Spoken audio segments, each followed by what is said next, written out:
ओम सूर्याय नमः। हरि राम। आप सभी को मेरा प्रणाम और नमस्कार।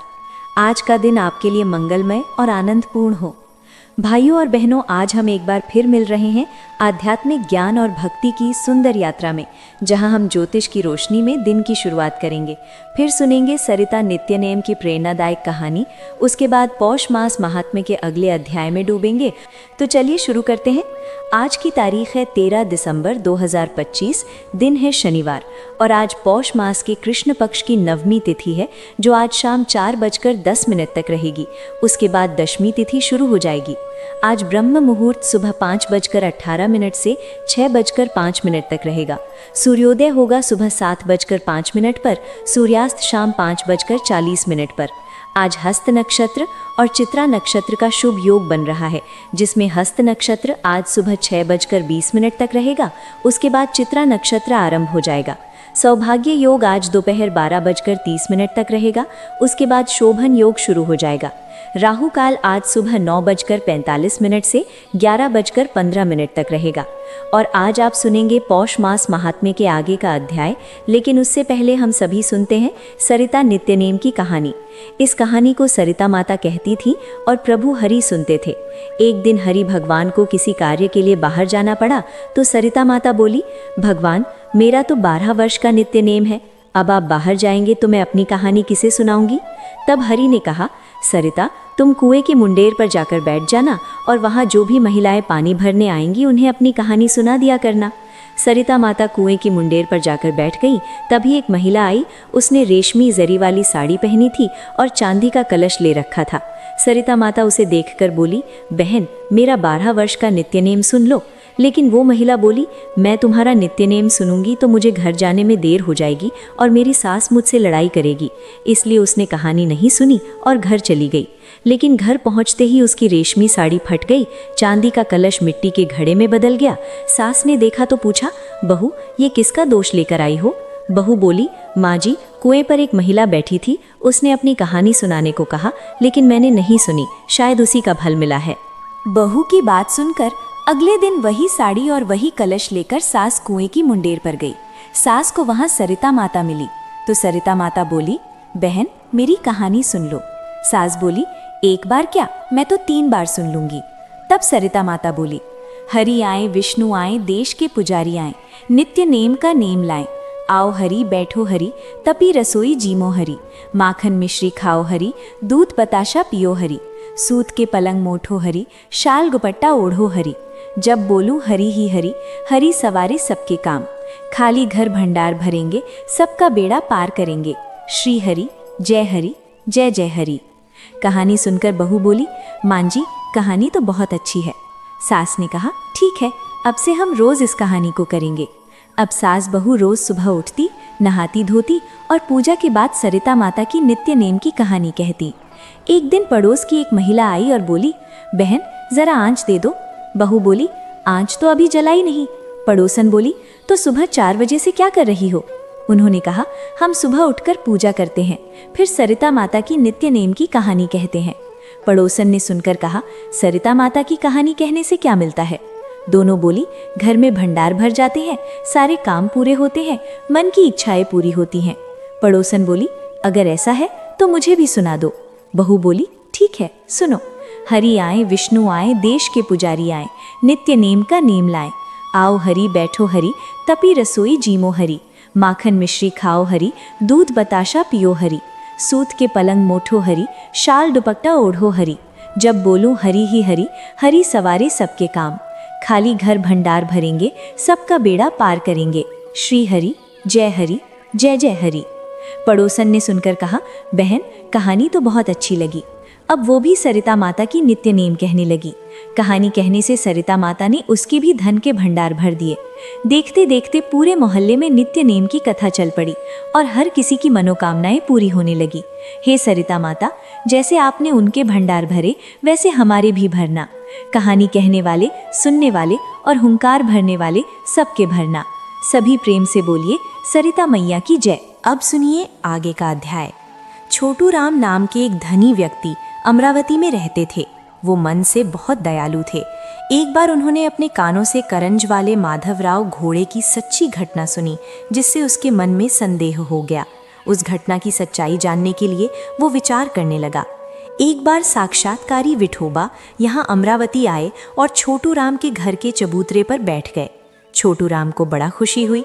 उसने महाराज से कहा, गुरुदेव, आज आपकी पूजा करने की इच्छा है। सुनकर महाराज ने सहमति से सिर हिलाया। छोटू राम ने सारी तैयारी कर षोडश उपचार पूजा शुरू की। पहले महाराज को मंगल स्नान कराया, कई तरह के उबटन लगाए, फिर स्नान के बाद जरी का पीतांबर पहनाया, 2 काशी वाली शॉल कंधे पर डाली, एक कपड़ा सिर पर बांधा, गले में चांदी की मालाएं डाली, हाथ में चांदी के कंगन और 10 उंगलियों में 10 चांदी की अंगूठियां पहनाई, हीरे जड़ी स्वर्ण बाजूबंद पहनाई, रत्न जड़ी कंठी गले में डाली जो बहुत सुंदर लग रही थी।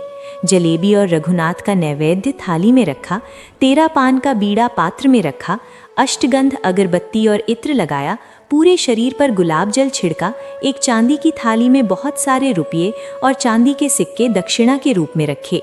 गिनती करने पर वे 8000 के आसपास होंगे, जिनका वर्णन कैसे करूं। श्रीफल रखकर हाथ जोड़कर महाराज से कहा, महाराज, मेरी इच्छा हरि मंदिर बनाने की है। गुरुदेव, उत्सव के लिए इस चबूतरे पर तकलीफ होती है। हे ज्ञान के सागर, मेरा ये मनोरथ पूरा कीजिए। ऐसा कहकर उन्होंने महाराज के चरणों पर सिर रखा। उनकी ऐसी भक्ति भाव से प्रार्थना पर महाराज बोले, जानकी जीवन भगवान हरि, तुम्हारा मनोरथ जरूर पूरा होगा, ऐसा मेरा आशीर्वाद है। ये ठीक है, लेकिन आज तुमने मुझे पोली के बैल की तरह क्यों सजाया? ना मैं पोली का बैल हूँ, ना विवाह का घोड़ा जिसे ऐसे सजाते हैं। अरे, इन अलंकारों से मुझे क्या फायदा? ये मेरे किसी काम के नहीं। मेरे लिए ये सब विष्ठा समान है। ये सब उपाधियां मेरे पीछे मत लगाओ भाई, तुम बड़े धनवान हो। ये सब दिखाने के लिए ही किया है। जो जिसे अच्छा लगता है वो वही करता है। मैं तो उन्मत्त सन्यासी नंगा अवधूत हूँ, मुझे इनसे कोई मतलब नहीं। तुम सांसारिक लोगों को ही इनकी जरूरत होगी। मेरा यजमान भीम के तीर पर ईंट पर खड़ा है, जो विश्व का नियंता है। क्या वो मुझे ये सब नहीं दे सकता? ऐसे बोलकर महाराज ने सारे अलंकार एक एक कर निकालकर चारों तरफ फेंक दिए। बस 2 पेड़े खाकर वहां से चले गए। ये देखकर अमरावती निवासी दुखी हुए। उनमें कुछ करंजा के लोग थे।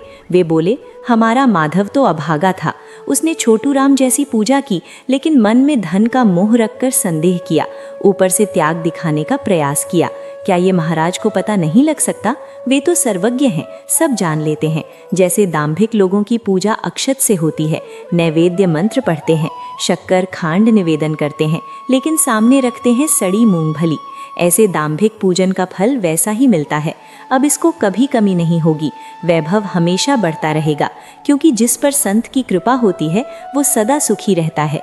छोटू राम ने अमरावती में खूब ढूंढा, लेकिन महाराज का पता नहीं चला। शे गांव में ही एक पीला राम नाम का दर्जी महाराज का भक्त मठ में रहता था। वो एक फटी पुरानी धोती पहनता था और सच्चे मन से महाराज की सेवा करता था। एक दिन उसकी सच्ची पूजा फलीभूत हुई। उसकी फटी धोती देखकर महाराज मुस्कुराए। अरे, नाम तो तेरा पीला राम है, लेकिन तू फटी धोती पहनता है जिसमें तेरे गुप्तांग दिखते हैं और सब देखते हैं। नाम तो सोनिया, लेकिन हाथ में कथील के कंगन नहीं। जैसे नाम गंगाबाई, लेकिन प्यास से मरती है। तेरी ऐसी हालत है। ये दुपट्टा लो और पहन लो। पीला राम ने बिना सोचे दुपट्टा पहन लिया, जो औरों को अच्छा नहीं लगा। स्वार्थ से भाई भाई का दुश्मन होता है, ये टेढ़ा मेढ़ा कथन मैं नहीं करता। गंदी नाली खोलने पर दुर्गंध फैलती है। विठोबा महाराज के असंख्य शिष्य थे, लेकिन अधिकारी उंगलियों पर गिने जा सकते थे। श्रोताओं, जंगल में वृक्ष असंख्य, लेकिन चंदन एकाध। अब कुछ शिष्य पीला राम को ताने देने लगे। अरे, समर्थ के पहनने योग्य वस्त्र तू पहनता है, इससे तेरी भक्ति दिखती है। तू विलासी है, यहाँ अपमान करने मत रहो। तब पीला राम बोला, इसमें मैंने गुरु का अपमान नहीं किया। मैंने उनकी आज्ञा मानकर उनका दिया वस्त्र पहना। अगर नहीं करता तो अवज्ञा होती। ऐसा वाद विवाद बढ़ा तो महाराज ने निवारण किया। पीला राम से कहा, बालक, सयान होने पर माता उसे दूर कर देती है। मेरी तुम पर पूर्ण कृपा है, तुम पृथ्वी पर घूमकर शरणागतों का कल्याण करो। ऐसी आज्ञा सुनकर पीला राम आंसू भरी आंखों से महाराज को दंडवत कर जाने को तैयार हुआ। उसने एक बार भी मुड़कर नहीं देखा, बल्कि शेगांव से निकलकर पीला राम कोडोली में जा पहुंचा और जंगल में एक आम के पेड़ के नीचे गुरु का स्मरण करने बैठ गया।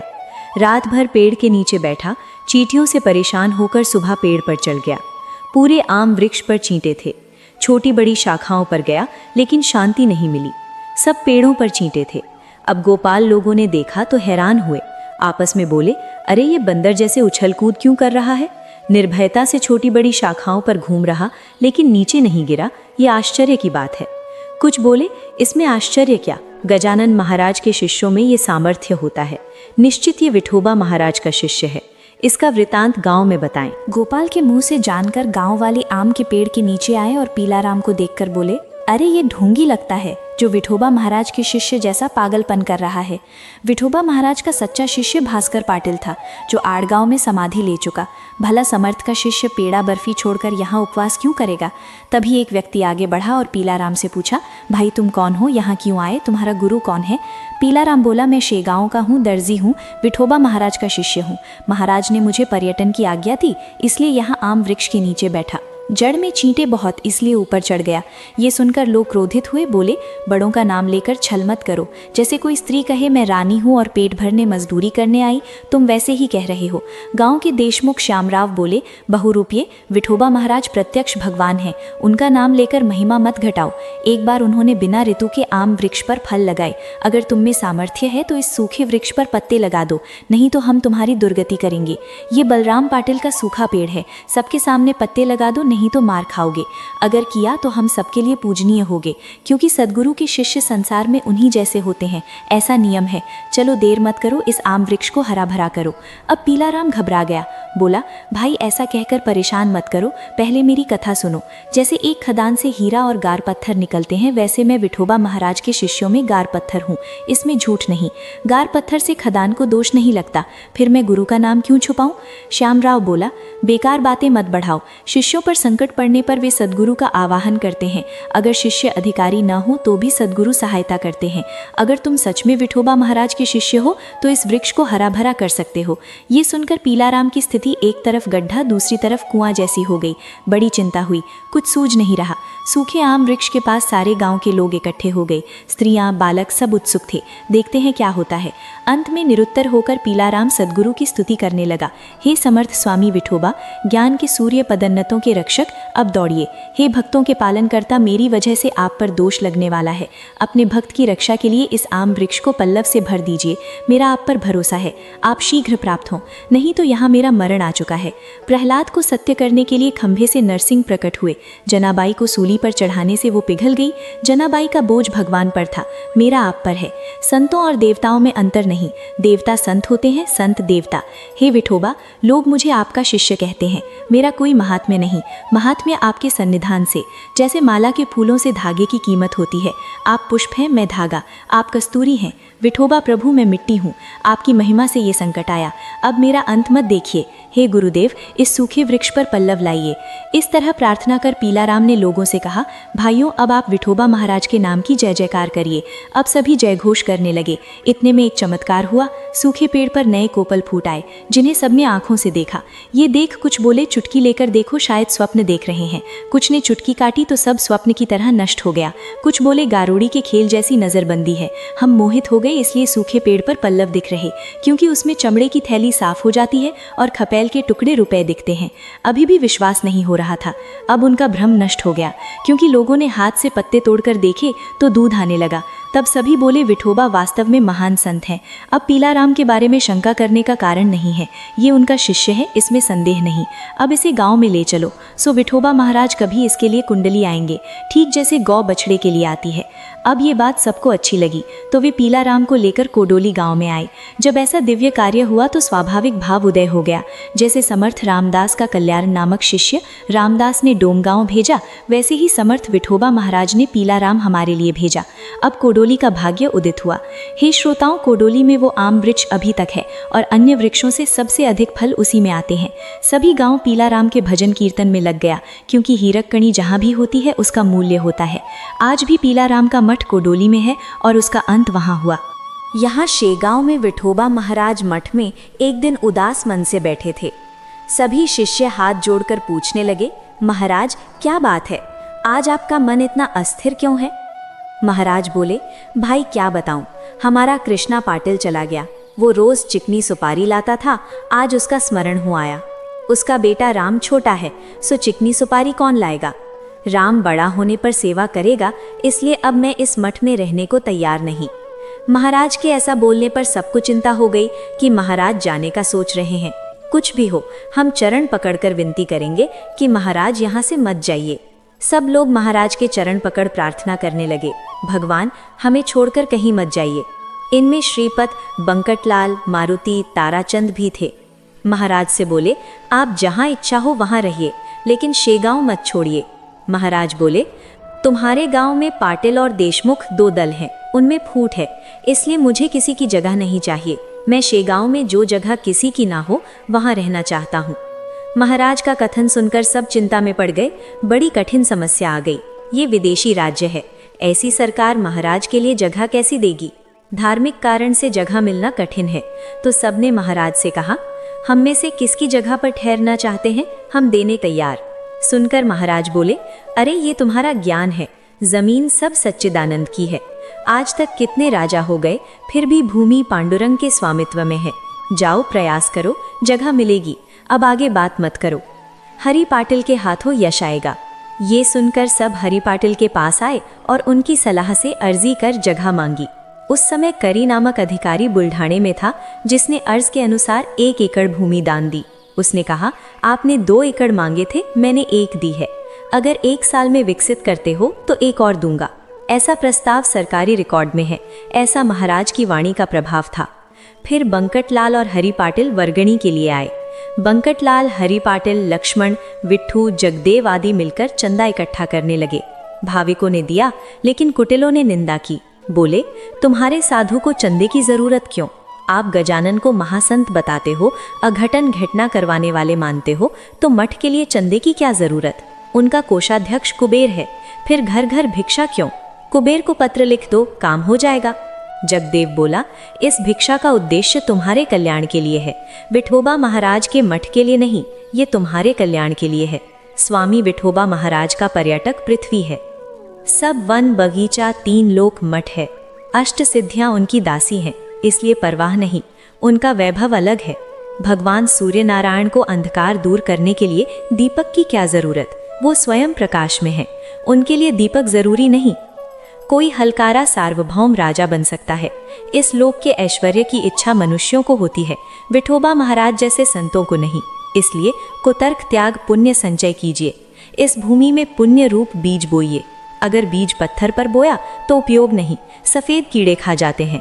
संत सेवा जैसा कोई पुण्य नहीं, और विठोबा महाराज संतों के मुकुटमणि हैं।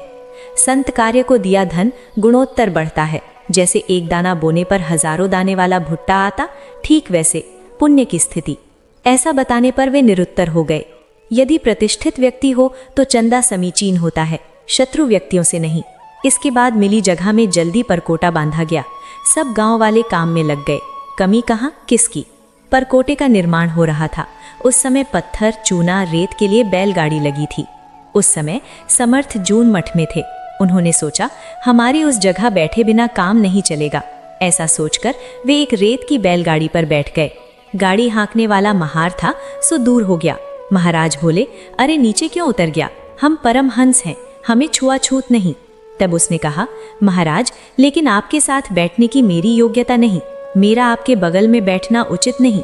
हनुमान जी राममय थे, फिर भी रामचंद्र के बगल में कभी नहीं बैठे। हाथ जोड़कर सामने खड़े रहे। महाराज बोले, ठीक है, जैसी मर्जी, मुझे आपत्ति नहीं। अब महाराज बैलों से बोले, तुम लोग गाड़ी के पीछे चलो।